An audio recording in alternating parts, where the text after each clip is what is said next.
President Kagame has removed visa for people coming to Rwanda. I have done the same. You pay ATA only $30 and you pay it online. You don't have to go to no office. So this is the situation we are faced with, and I want to say that we are going to change our continent ourselves. On January 21st, 2025, the Kenyan cabinet unveiled a major policy shift aimed at boosting tourism, regional integration, and overall travel across the continent. The new guidelines will allow citizens from almost every African country to travel to Kenya without needing prior authorization or an electronic travel authorization (ETA), which was previously required. This change comes as part of Kenya's Open Skies policy, which is designed to make travel within Africa simpler, faster, and more affordable. Kenya's goal? To make it easier for Africans to visit, explore, and do business in one of the continent's most vibrant economies. So, what does this mean for African travelers?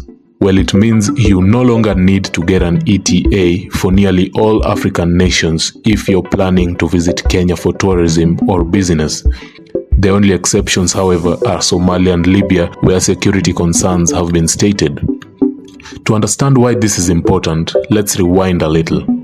Back in 2024, President William Ruto announced a groundbreaking policy. He declared that all foreign nationals could visit Kenya without a visa for stays of up to 90 days, whether for business or leisure. It is with great pleasure, as President of this extraordinary country, to make a historic announcement of the decision of the government of Kenya.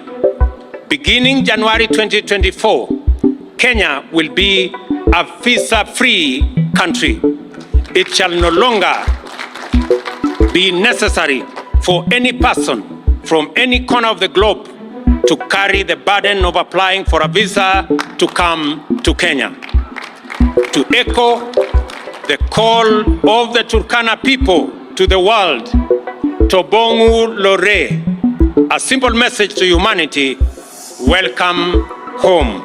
Travelers still had to apply for an electronic travel authorization or an ETA, which allowed the government to quickly determine if a person was eligible to enter the country. The ETA process was simple enough, but it did have some challenges. The ETA was a one-time entry authorization valid for up to 90 days and cost about $30 to apply for.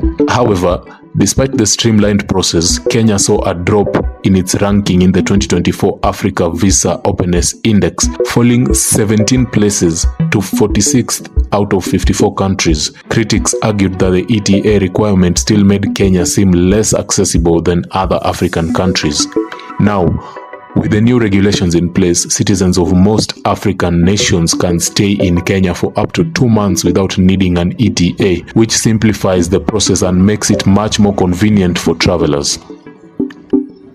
For travelers from East African community countries like Rwanda, Tanzania, Uganda, and Burundi, the stay is even longer, up to 6 months without an ETA.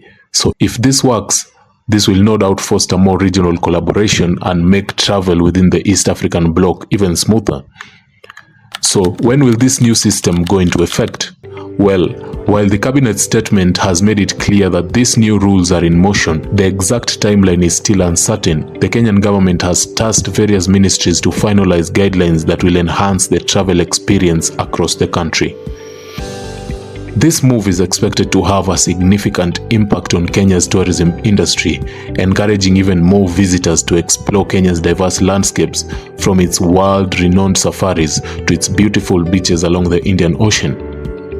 For travelers across the continent, this is an exciting development that promises to make visiting Kenya much easier. And for Kenya, it's a bold step forward in strengthening regional ties, promoting tourism, and supporting its economic growth. Thanks for tuning in.